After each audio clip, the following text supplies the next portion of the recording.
And you, and you, and you, and you were there.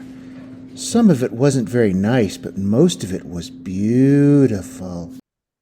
Hello, Mo. Hello, Bryan, and hello, everybody out there. Welcome to another episode of Dream Idiots, episode number 44. Bryan, I think you wanted to get some political commentary out of the way Oh, before we got started today.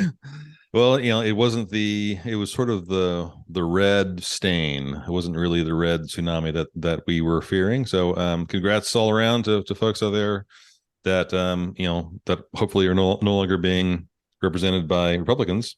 Florida is a lost cause and will hopefully, break off like a graham cracker and float away one day. But Florida is a bit of a lost cause. Texas is a bit of a lost cause. But nationwide, not bad. Yeah, it was kind of rough because I just got back from 2 weeks in Texas again, taking care of family stuff, and everybody got down there was pretty down, pretty sad, and I was like, yeah, I know, but guys, overall, it wasn't too bad. It wasn't nearly as bad as it was looking out to be, and it was on top of that. Ted Cruz couldn't even handle a guy tossing him a can of White Claw. So yeah, Yes. still waiting on some of the races to come in. Hopefully, Lauren Boebert will go the way of the dodo and the dinosaur, but we shall have to see, I guess. Wait for Yeah. that to Well, come yeah. out. Yeah. Hopefully, she and Kari Lake can spend the holidays together playing a catch of lawn darts or something. Two absolute lunatics, which Lake is gone. Hopefully, Boebert will certainly join her. The one sort of odd bright spot which I was sort of blown away by in Texas. So Hayes County is directly south, is between San Antonio and Austin. Right. I guess San Marcos must be the county seat. So Hayes County, reliably red for 300 years, probably. I mean, it's all rich white folks. So San Marcos, Wimberley, Dripping Springs. So heavily Trump country. 9 of 10 of the midterm candidates that won were Democrats, including a 19-year-old kid who raised no money but is now the incoming county clerk for Hayes County. Well, good. That's what it's going to take. This kid named I believe his name is Avery Anderson is I think is his name. 19 years old. Well, good for him. And Yeah. So that's what it's going to take is folks running for there their you go. local elections. Yep. I did see while waiting for my flight in San Antonio to come back here, there was a guy actually wearing a camo Trump train baseball cap. It's like, all right, just go down with that shit. Yes, Um, and quickly before we start, yeah, this is Dream Idiots, and thanks for all the things you're doing for us. If you haven't yet already, please on whatever platform you're listening to, go on there and give us 5 stars. That helps us climb the charts. And like and subscribe and share. You can listen on dreamidiots.com. You can drop us a note at dreamidiotspodcast@gmail. And we have Facebook and Instagram as well. So just stay in touch and keep on listening. I get to go first this time because this is an even episode, and Mhm. a couple of things before we get started with this one, Bryan. This was supposed to be a three-part story. I haven't done a multi-parter in a while. This was going to be a three-parter, but the more I got into the research, I had about 1,600 pages of reading I wanted to do for this one, Wow. and this may not be a three-parter. Might have to go in December. It might not. I don't know because this is a bear. So I'm going to start off by asking you, what do you know about AIM? And I'm not talking about the toothpaste, and I'm not talking about the super sinister society of evil scientists in Marvel Comics known as Advanced Idea Mechanics. I'm talking about the American Indian movement. What do you know about the American Indian movement? Not much. I mean, I've spent a fair amount of time sort of in the Southwest in sort of Navajo culture. As I know there's a little bit of inroads with AIM there, but I know that it was founded somewhere else. I think it was founded either north or northwest, but Yes. I know very little. So we're going to get into the founding part in part two. What I've got to go back and do is get some history out of the way here to kind of describe what led up to the formation of AIM, why it's around, what it purports to do, and then I'm going to talk about some of the movers behind it, and then I'm going to talk about the thing for which it is most known. So I'm looking at 3 to 4 parts because I'm reading a lot. I've got 4 main sources for this, maybe 5. I'll be watching a documentary. I'll be doing a lot of things for this. So this is really something that's kind of up to the moment kind of stuff here. Right. So I want to get a few things out of the way here. So for the purposes of this story, I will generally refer to what we may call tribes and nations of the indigenous people of North America. I'm going to refer to them as the people. So you should, when I say the people, you should hear that as capital T, capital P. I'm using that term, I'm borrowing it from the Navajo, and they have a term which I believe is pronounced Dene, which in the Navajo language means the people. If I need to refer to a specific group, such as, say, the Lakota, I will try to do so accurately, or as accurately as I can, because in the words of John Fire Lame Deer, as recounted in Peter Matheson's In the Spirit of Crazy Horse, which is one of the just invaluable sources for this story, our people don't call themselves Sioux or Dakota. That's a white man's talk. So I want to use the people in order to kind of get past the categorization and just kind of talk about the way in which this group of folks have been negotiated in time and in place. And this is by no means an exhaustive historical account of the American Indian movement, but it is instead this story in particular, today's story, is a brief assessment of some of the historical actions taken by the U.S. government in the 19th and 20th centuries that led to the formation of AIM and the necessity of AIM.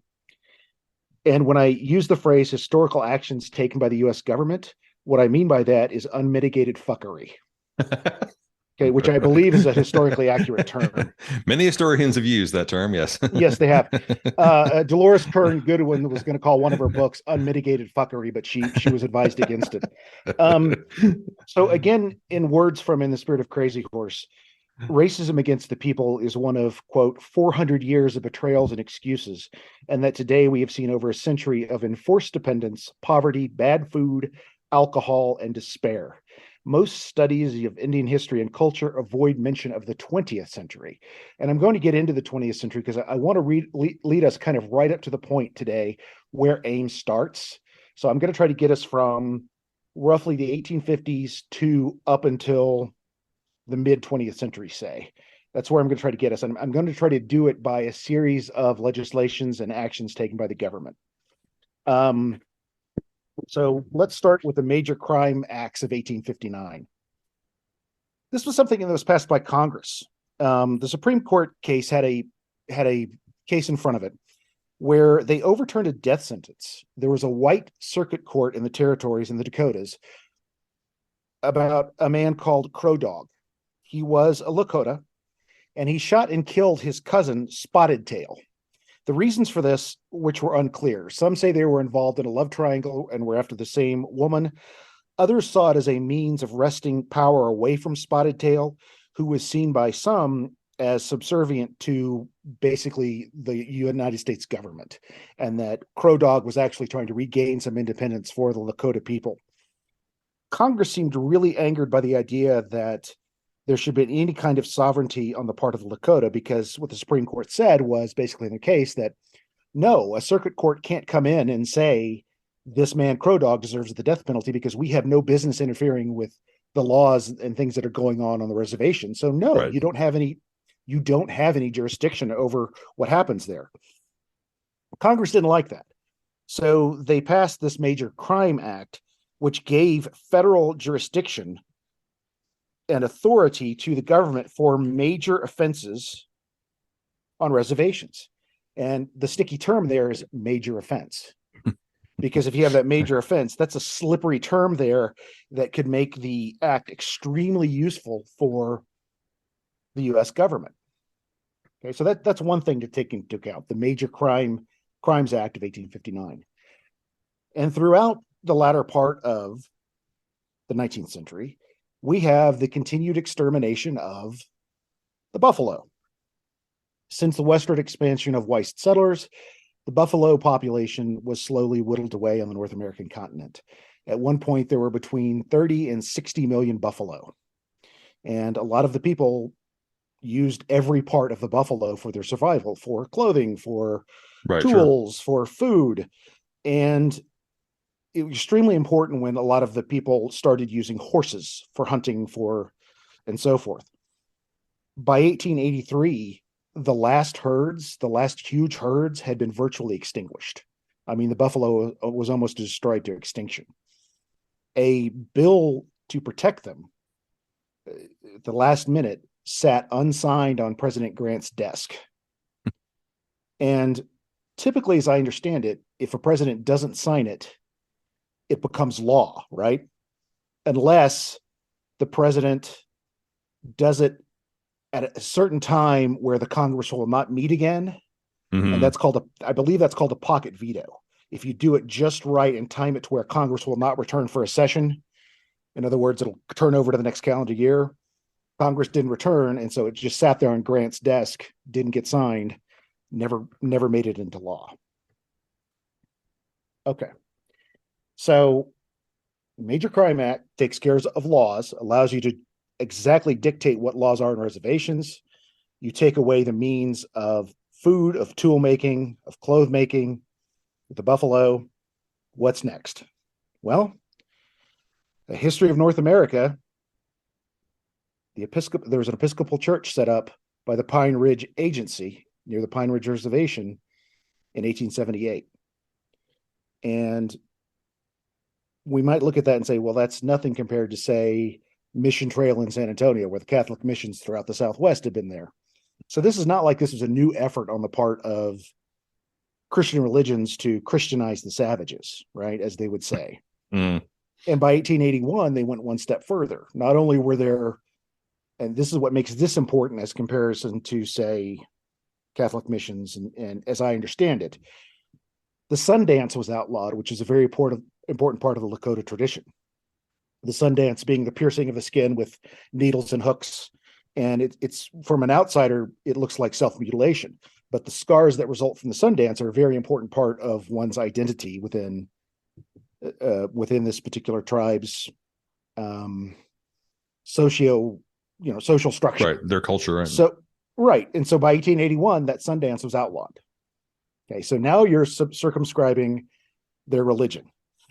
So you've taken away their law-making abilities, you've taken away their source of food, now you're taking away their religion. Deep breath.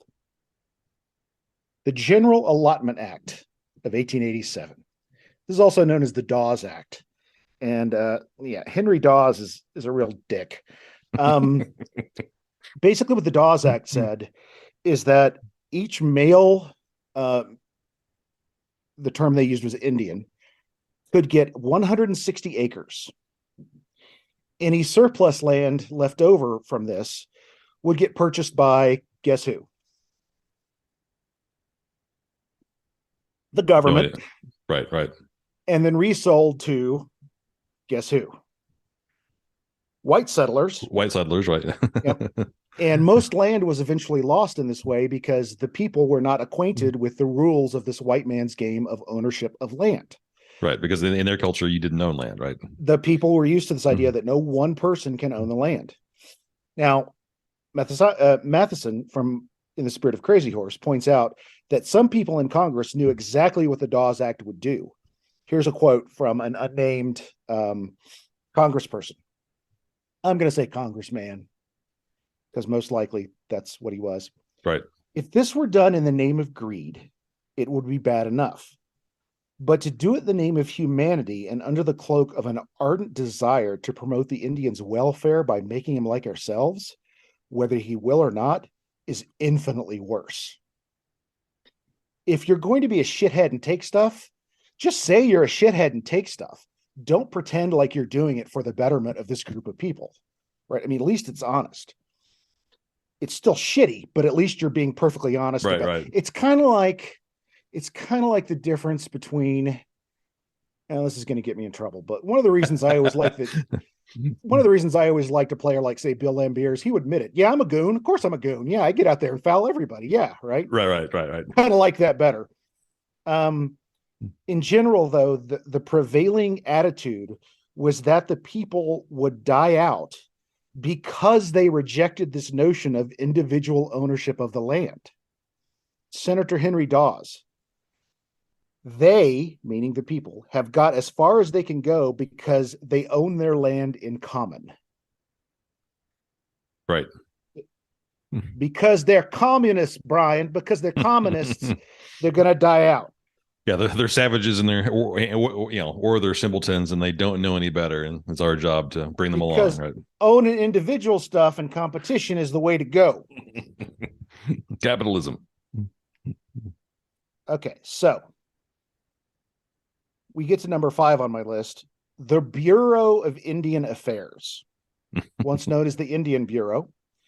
In 1832, it was originally formed under the War Department, but it was shifted to the Department of the Interior in 1849. And it became a way in which that the government was ostensibly helping to manage the Indian population for their welfare, but it essentially was just a corrupt means by which politicians could manipulate and use the lands for minerals, timber, and water. Think of the double-dealing Indian agent. I know you're not a big Western fan, but the Indian agent character was always kind of a staple of a lot of Westerns, particularly in cavalry movies, right? And he was usually a profane drunkard character who would double deal. He would deal against the cavalry by selling the natives in the area arms to fight against the cavalry, and then tell the cavalry, I don't know where they're getting their arms. You see him crop up a lot in John Ford's Cavalry trilogy.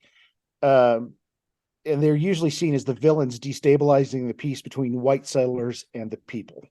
Okay, so the Bureau of Indian Affairs, and they'll crop up a few more times. So by now, what we're getting into is the early part of the 20th century. Now we get to the Indian Reorganization Act of 1924. In World War I, 10,000 members, 10,000 soldiers who were identified as indigenous people, members of the people, died fighting for this country as American soldiers. In World War I? World War I, 10,000. Wow. Citizenship was then bestowed upon them and became a part of the ongoing thrust of trying to integrate American Indians into, or the people into, white society. And this whole idea behind the Indian Reorganization Act of 1924 was that it was supposed to offset the recognized awfulness of the Dawes Act, right, from earlier, where the General Allotment Act, this idea that, well, this land has been stolen, some lands got reacquired, but the traditional tribal councils were basically transitioned into something called Indian Chartered Corporations. Oh, God. Most of which reflected the values of the Bureau of Indian Affairs, and thus white society's values of both church and state. So this gets into 1946, and I'm going to wrap up here in a few moments. We are sliding into what's called the termination process.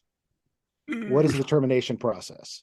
You might think, okay, we're getting to the point now where we're going to go back to the 1800s and just flat out killing. Termination means termination of the people's way of life, finally, and full integration into white society and white culture. It basically got rid of any existing land claims by offering money. Get rid of your land claims and we will give you money. And again, did the people prior to this have any use for money? No. Probably not. Right. Bartering. Right. This termination legislation was passed in the 1930s, but not enforced until the 1950s. Now, here's the part that really got me. And here's just this idea that history doesn't repeat itself, but it certainly, some people say it rhymes, some say it echoes. The Indian Affairs Commissioner was an actual post. And under President Truman, it was headed by a dickhead by the name of Dylan Meyer. Okay? Dylan Meyer previously worked for President Roosevelt in the War Relocation Authority. Guess what they did? War relocation. So internment of folks, I would assume. Yeah. Guess what, folks? Of Roosevelt Germans, I assume. World War One in Germany? No. Close. President Roosevelt. This guy was in charge of relocating Japanese Americans into internment camps like Manzanar in California. Mm-hmm. That's what Dylan Meyer was in charge of. So, later on, later on during World War II. Right, Okay, right. I was thinking during World War One. Who would he have relocated? Okay, got it. Right. So, like the Japanese Americans, I mean, when they got out of their internment camps, did they get their lands back that were taken by white farmers? Yeah, and it was like 120,000 Japanese that were held. Right. So when this happened, the Japanese lost their land, valuable land in the farming valleys of California. The people at this point were scattered. They lost their land as well through this Indian Claims Commission. Okay, so now we are post World War II. We're into the 1940s. Something really bad happens in 1952. Uranium is discovered in the hills near Edgemont, South Dakota. Oh. Vast surface coal deposits are discovered in Wyoming, both of the Dakotas, and Montana. Guess where all of these were located? On reservations, and so on reservation lands. And so strip mining begins in all those locations, right? That's my next. Strip mining begins in all of those places. And now the government has to get access to all of these lands because there's this vast plan to turn the western part of the United States into this energy producing mecca for the states. And it becomes a hurry up and terminate kind of plan. And it's this period, the 30s and the 40s, where we start to see the people, their children are being separated from them and put into schools that are going to try to force upon them the white man's language, the white man's religion, the white man's means of dress. And I will pick up next time with a couple of case studies with two of the men who are going to be most closely associated with the American Indian movement when they become men in the 60s. So I'm going to go back a little bit in time and talk about Dennis Banks and Leonard Peltier and their experience as they move into these schools in the 1940s and 50s as kids and their experience. And I'm going to try to get us into the early days of AIM and where it formed and why it formed and some of the two really horrific incidents that lead to them finally saying enough and how AIM was perceived by without and within on the next episode. That is without by the white public in general, and then within certain aspects of the people's tribal societies as well, how they were looking at what AIM stood for. Right. So that's where I'll pick up next time. Looking basically in the 40s through the 60s as we continue this look at the American Indian movement. Well, it's not our fault these folks just won't learn. I mean, come on. I mean, we're doing them a favor, right? We have to drag them along, kicking and screaming. I mean, that's our job as Christian white people, right? Come on. You're not playing. You're not being a good team player, Franklin. Come on. Didn't you appreciate our gift of smallpox? Didn't you appreciate it? The gift that keeps on giving, right? And this time of year, it just basically starting with Columbus Day through Thanksgiving is this part of the year that just pisses me off to no end. Mm-hmm. And so anyway, we're going to meet some pretty remarkable folks, men and women who are at the forefront of this battle to create the American Indian movement and what they had to sacrifice to get the job done. And we'll start to kind of see how it came together. And you were right about your assessment. It did not start in the Southwest, which is what I thought. When I started reading about the American Indian movement a long time ago, it started in Minnesota. So we'll talk about that next time. Yeah, I always have a sly grin. I spend a fair amount of time in Santa Fe, and there is some. I have no idea why it was erected, but there's an obelisk that's basically right in front of the governor's mansion in the square in Santa Fe, honoring, I have no idea who, some white dumbass from 200 years ago. But the original engraving on this thing's got to be 25, 30 feet tall. There's some lettering engraved down low. And it makes reference in this engraving to how this person or whatever, I don't know, but it references the local savages engraved in this obelisk in Santa Fe, New Mexico. And then I think it's been a while since I've looked at it. I think it's on two sides, and someone in the last 50 years very cleverly went there at, I'm sure, 3:00 in the morning with a pickaxe or whatever, and chiseled out the word savages because it's no longer there. Good. I was like, yeah, good for you. Fuck these people. Yeah, it's outrageous, and it continues to be just racism.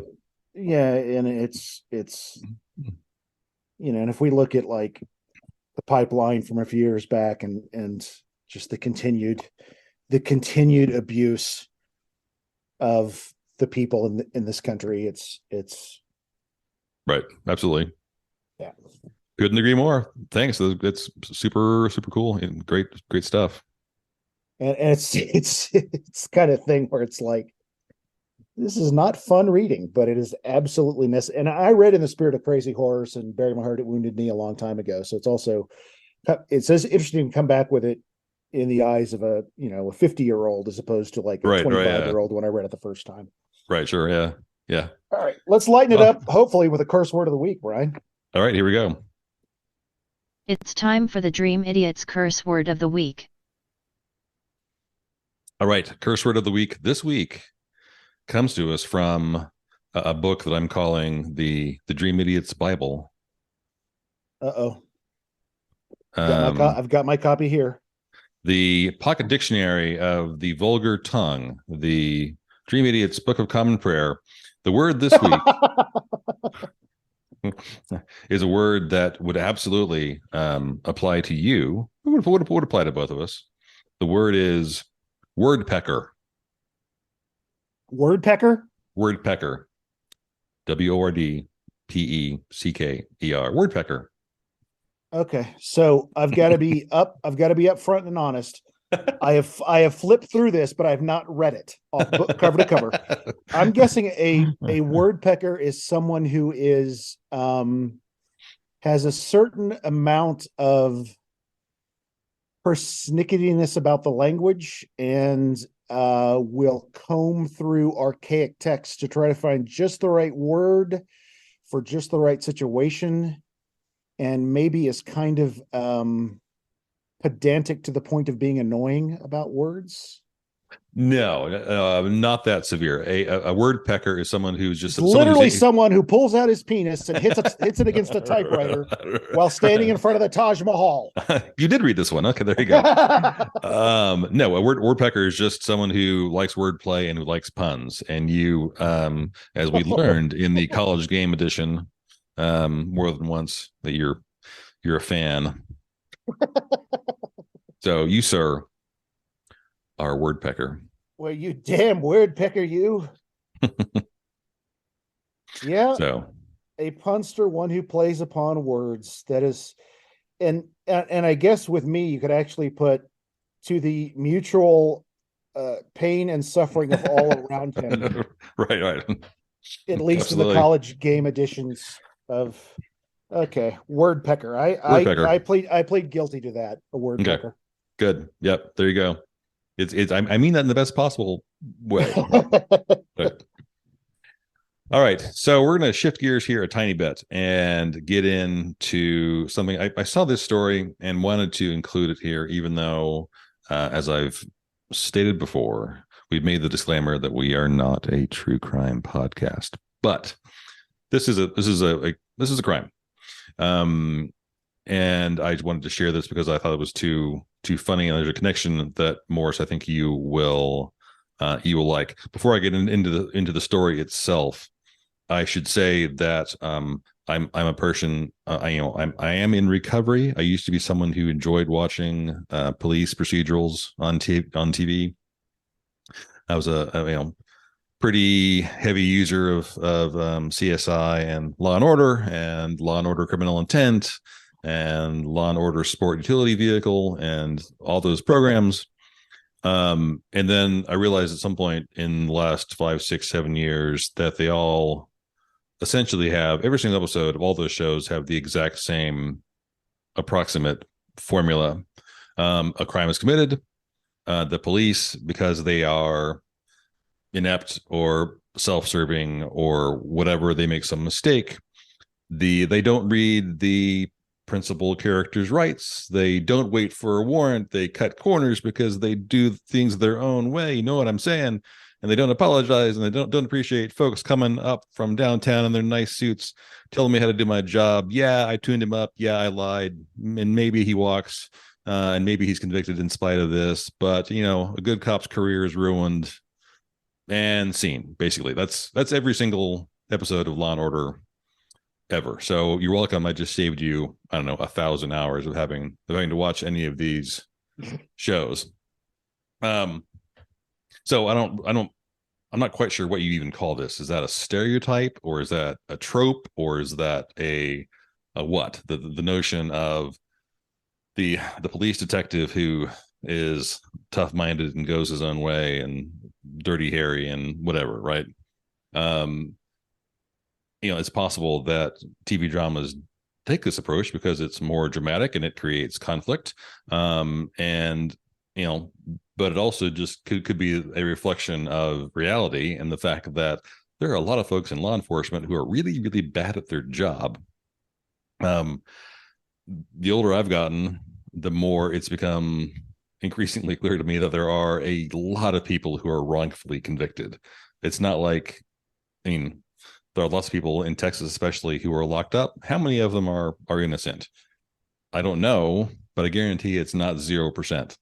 And we have wrongfully convicted folks. We have, you know, how many black people need to have gunned down by police or have their necks crushed by police when they're being arrested to have a dim view of law enforcement? So I'm personally pretty, I don't know, suspicious. I don't know. I have a poor opinion. I'm not an attorney, but I may actually. I'm toying with the idea of either doing myself or having on as a guest someone to talk to us about. Okay, you've been arrested and you're innocent. What should you do? What are your rights? Because all kinds of bad things happen after people get arrested, especially if they're innocent. But we'll hold off on that for another day. But in the context of what I was just talking about, bad cops being lazy, stupid, or I don't know, self-possessed of their opinion, we're going to talk about a guy named John Galvan. So this came from, if you haven't gone to it before, there's a website that is iflscience.com, and that's short for I fucking love science. There's an article there, and on several other websites as well, that recounted this story, because it came out about a month ago. It came out in October of this year. So the story starts all the way back in September 21st of 1986. There's a fire in a neighborhood in South Chicago, and in this building are Guadalupe and Julio Martinez. They both die in this fire. They have a sister, Blanca, and another brother, Jorge. They both managed to escape the fire, but police are suspicious pretty much from the get-go that it's arson. Years and years later, the Innocence Project is involved. The Innocence Project is a really, really, amazing group that works as an advocate for folks who are wrongfully convicted and helps to gain their release. So according to the Innocence Project, Blanca, the sister at the time, told investigators that immediately prior to the blaze, there is a female neighbor that had allegedly threatened to burn down the building because she was angry that her brother, she was looking for retaliation regarding the death of her brother. Her brother had been murdered by the Latin Kings, a gang nationwide, I judge. And she was convinced that Jorge, the other brother that survived, was a part of the gang, and her brother was dead because of it. Detectives talked to the neighbor. She denied the allegation. She denied setting the fire, and she pointed the finger at Galvan for having committed the crime. So other neighbors in the area also kind of lightly suggested that Galvan may have been involved. Also suggested that two other guys, one named Arthur Almendarez and Francisco Nanez, were the ones who set the fire. And basically, they're claiming that the fire was set when one of them, it's unclear who, threw gasoline on the front porch of this building and lit it using a cigarette. So that whole Hollywood scene that we've all seen 100 times of Pickett, Stallone, or Bruce Willis, or Mel Gibson, or whoever flicking the cigarette butt and lighting the trail of gasoline. And then walking away from the explosion. Right, exactly. Yeah. I mean, I know Gotcha. there's the Mel Gibson one is in Payback. And so according to the Innocence Project, Galvan had an alibi for the evening this all happened. He was a considerable distance away, same neighborhood, but blocks away at his grandmother's house, asleep when the fire broke out. Nevertheless, there's a guy named Detective Victor Switsky is in charge of this investigation, and he is in charge of the interrogation of Galvan. And so the Innocence Project later on wrote about this case recently, and they said, quote, Switsky handcuffed Mr. Galvan to a wall and proceeded to interrogate and intimidate him for hours, pressuring the 18-year-old to implicate others in the crime in order for him to return home. Deceptive tactics like offering leniency in exchange for confession or falsely telling children they can go home if they confess have been identified as risk factors for false confessions, and young people are especially vulnerable to falsely confessing as a result of these tactics. So Switsky tuned him up. Switsky was convinced he had the right people and didn't really care about alibi witnesses or anything else. He decided he had the right folks, and so browbeat them, abused them, tortured them, do whatever you have to do in order to get them to sign the document. Lie, cheat, steal, rape, pillage. Exactly. Do whatever you have to do because you know what you're doing.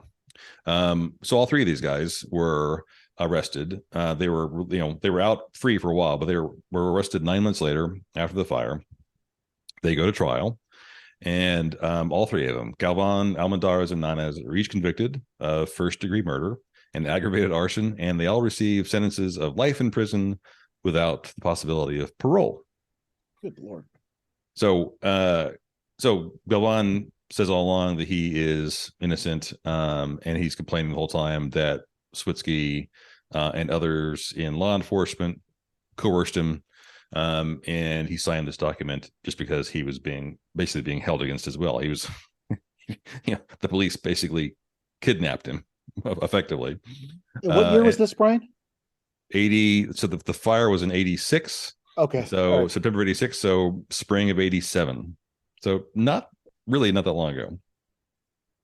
So all three of them go to prison. Couple decades pass.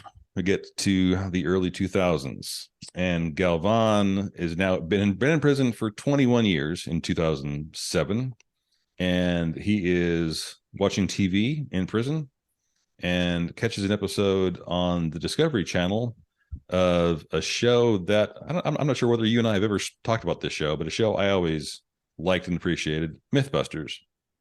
Adam Savage on there is, the guy is probably insane, but just breathtakingly smart and inquisitive, and a really, super smart guy. I guess they both did visual effects for Industrial Light and Magic for years. Two guys that have just a wide array of sort of talents and skills, and I don't know, they're just, both these guys seem incredibly interesting. The two main hosts were Jamie Heineman and this guy Adam Savage. So he stumbles across this program. It had originally aired 2 years before. The episode's called Hollywood on Trial. And basically during the course of at least one segment on this show, Heineman and Savage, stage a number of experiments attempting to light gasoline with a cigarette. And in spite of all of their efforts, in different circumstances, etc., under normal, sort of regular conditions with regular levels of oxygen, etc., they couldn't do it. They couldn't, you can't apparently just flick a cigarette at gasoline and expect it to light. You have to have a genuine open flame, a cigarette lighter, or you have to have fire. The embers in a cigarette are not sufficient. So Galvan then says again in this summary from the Innocence Project, Galvan says, quote, "There it was. Once I saw it, I couldn't wait to tell my lawyer, a woman named Tara Thompson. By complete happenstance, Thompson also happened to catch the exact same episode." She says, quote, "It was honestly shocking to me. I feel like all of us have seen movies like Payback is a famous one where they light the gasoline in the street with a cigarette and a car explodes. And I've never really given much thought to whether or not that might be real. When I watched this Mythbusters episode as a lawyer, it made me realize that there are things you have to look deeper into. You can't assume that you understand the science until you've looked into it." So Thompson, again, she's working for the Innocence Project. She's motivated to try to get people off if they've been wrongly convicted. She starts digging into this much more closely, especially as it's related to Galvan's case. That same year, by happenstance, the U.S. Bureau of Alcohol, Tobacco, Firearms, and Explosives conducts experiments on this as well. And their own experiments prove that a lit cigarette does not burn hot enough to light gasoline on fire when you flick the cigarette button. A guy at the ATF, this guy named Richard Tantarski, said, quote, "Despite what you see in action movies, dropping a lit cigarette onto a trail of gasoline won't ignite it, assuming normal oxygen levels and no unusual circumstances." So it seems like this is a perfect way to free these guys. 10 years later, they're still sitting in jail. 2017 rolls around. Galvan is finally granted an evidentiary hearing. Again, the same alibi witnesses that testified on his behalf years before come in and say, this is horseshit. He wasn't there. And then seven other witnesses came in and testified to the fact that they too suffered torture basically at the hands of these detectives, including this guy Switsky, and that Galvan was coerced to confess to setting the fire. So, but even then, 2017 rolls around. Again, according to Thompson, quote, "Even then, they really did not want to accept that this was not possible. I feel like this is a battle where we're still fighting about science in the courtroom, even though this is not really a disputed issue in arson science anymore. The prosecutor here really wanted there to be a possibility that this could actually happen." So again, detectives fuck this up and coerce a confession, and now even the prosecutors are saying, I know that this is scientifically impossible, but I still want to keep this kid in jail. This kid who is now 46, 40, well into his 40s. Jesus. So 2 years, another 2 years passed. We're now 2019. Galvan was granted post-conviction relief on the grounds he was innocent and suffered abuse. And Galvan, Almodovar and Nanez were all granted finally new trials based on all these appeals. And July of this year, finally their original convictions were all vacated. The Cook County Jail, an appellate judge determined there was no evidence to hold these guys at all, and finally acknowledged July of this year that Galvan's confession had been faulty. So they're released, and they're granted new trials. But Cook County prosecutors chose not to pursue new trials, and these guys were finally exonerated. And it only took 37 years.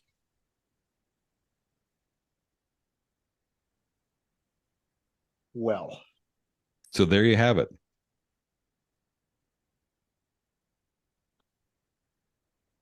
Stunned silence. well, and aren't we in the midst of? I haven't been following it too closely. Aren't we in the midst of overturning Miranda? Oh, are we? I had not heard that. I think we are. Yeah. Actually, okay. Yeah, I mean, law enforcement, I mean, I suspect that there are plenty of folks that work in law enforcement that are dutiful and kind and motivated individuals who do genuinely want to keep people safe. That is probably a true statement. But there are enough folks out there, maybe it's 1%, maybe it's 5%, that get all the fucking negative press and are doing shit like killing George Floyd, or doing a whole host of these awful shitty things that are crimes in and of themselves. And I have never been arrested, but if I was ever questioned in even tangent to a crime that happened down the street, the first thing I would do would be make sure I had a criminal attorney there, because I don't trust anyone in law enforcement to save my life, because someone may decide that I must have done it, and then I mean, they're not above lying, cheating, stealing in order to get the result that they want, regardless of whether it's justice or not. Yeah, and I think you said earlier about getting someone on to discuss what you do when faced with something like that. The ACLU has a group called the Speakers Bureau, who will come into an organization and discuss what to do in situations like that and tell you exactly what you should do. These are folks who are trained to tell you that. The ACLU website, for those listeners who are interested, will walk you through it. But let's say that we've got a listener who belongs to, I don't know, some kind of organization. You can get an ACLU spokesperson who works in the Speakers Bureau who will come in and walk you through what you do in a situation like that. What you say, how you act, what to know, what not to do, that kind of thing. So that does exist out there. But yeah, I mean, that's a great resource then. But and the thought of, and you and I are discussing it, and I don't know how to break this to you, but we're pretty white. How would you feel being a person of color, or anyone who is outside our experience, facing down a potentially life or death situation where, you're any wrong move you make could end with you down on the side of the road? And I don't want to downplay the danger that, say, troopers face when they pull over a car. I don't want to downplay that, because that's no doubt a scary feeling to walk up. Someone's driving like a lunatic on a major interstate, and you have to pull them over because they're going 110. I get that. But holy Jesus. I mean, keeping a kid away from his parents, threatening kids, keeping people for unmitigated hours, the specificity with which you have to ask for a lawyer. I mean, literally use the phrase, "I want to speak to a lawyer now," and then shut up and don't. I mean, that's the best advice I can give, is just say, "I want to speak to a lawyer. I'm not saying another word until I get a lawyer," and just sit back and don't say another word. Yeah. I mean, I think generally speaking, I do know lots of attorneys. I think their general advice is, even if someone's talking to you about what you witnessed, what you overheard, what you might have known, even then, it's worth having an attorney in the room there, because you just never know. And it's not really a joke because it's not funny, but there are very, very prominent Black entertainers, athletes, etc., that make the joke online about blanking while Black, driving while Black, walking while Black. They're going the speed limit in their own fucking neighborhood and getting pulled over because someone saw a blackface, and some Karen called in and said, "Well, there's a pretty sure I saw a black guy, and he obviously he's lost." The area where I live in San Antonio now is overwhelmingly white, and 3 times in the last 2 months, because I will intentionally look. I've seen police within a mile of where I live with a car pulled over, and I will try to see the skin color of the driver. All 3 times it has been someone under the age of 30 who is Black. I'm not sure what I would have to do to get pulled over. I mean, I could drive 70 miles an hour through a school zone while shooting a gun out the window, and they still wouldn't stop me. I mean, he's 50 and white. Oh, well, he's probably fine then. And that is just completely wrong on every level. And if you're white and you think, well, they're only stopping the folks that are on the other team, it's good for me. Well, no, it's not. No, it's not. If you think that, you're an idiot. Let's try that. Go when you get your car back. Let's do a live reading of that. I don't own a gun. I'll go buy a handgun, strip down, be on bare ass naked, get in my car at 2 a.m. drunk, and drive down Broadway and see if I can get someone to stop me. I bet I can't. We do have our 50th episode coming up, so maybe that'll be. Well, I'll do that while screaming "fuck Trump" out the window. Just see if I can get anyone to even know. Well, he's white. It's fine. What could possibly go wrong? No, he's having fun. So I'd ring buzz down. Well, I notice it where I was staying, taking care of my family stuff. The times I saw cops pulling people over, not a white face in the bunch. And I probably saw, I was there for 2 weeks, and I probably saw, let's call it 7 cars, one every other day, that were pulled over by cops. Wow. Okay. Not a white face behind the wheel. Yep. That's not fair. All right. That's it for another fun-filled Dream Idiots. Thanks for listening, folks. Oh, I did think of something real quick. Uh-huh. You mentioned the movie Payback a few times, and I'm not one to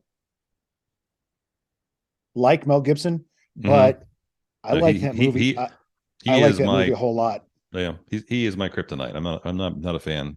And the Payback, the reason it's so good is because it's based on a story by Richard Stark. And if there's any reason to watch that film, it's because it was based on Richard Stark. And if you need a second reason to watch it, Chris Christopherson's in it, and he's great. Right. If you need a third reason to watch he's great it, in it. If you need a third reason to watch it, Maria Bella's in it. If you need a fourth reason to watch it, Greg Henry's in it, and he is awesome in that movie. What do you mean? What?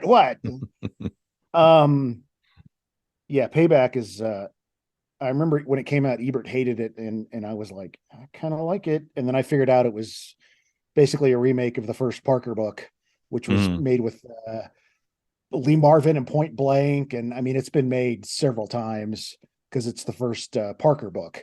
Right. And damn, it's I mean, the first line of that first Parker book is him walking over one of the bridges in New York, and a guy asking for change, and all Parker said to him was, "Go to hell." That's how the book starts. And it's got Greg Henry in it, so you can't go wrong. And I won't repeat my favorite Greg Henry line from one of my movies I saw with him in it, but damn, he's well worth the admission of the price of admission for a movie. So all right. Yeah. Do what Bryan was saying, rate and review. Thanks for listening. And we will see you here next time. And absolutely, we will have share and post and do those things. And holidays are coming up, but I think we're gonna keep on trucking straight through the holidays with new content every week. So thanks for listening, folks. We appreciate it. And if I did my math correctly, Bryan, our last episode of the year should be episode 50, but I may have not done the math correctly because I'm really bad. That's about right. Yeah. With what do you call it? I'm bad with the thing that makes up math. Numbers. I'm bad with numbers. Oh, those. Yeah. Anyway, be good to each other, folks. Thanks for listening. Bye. Bye.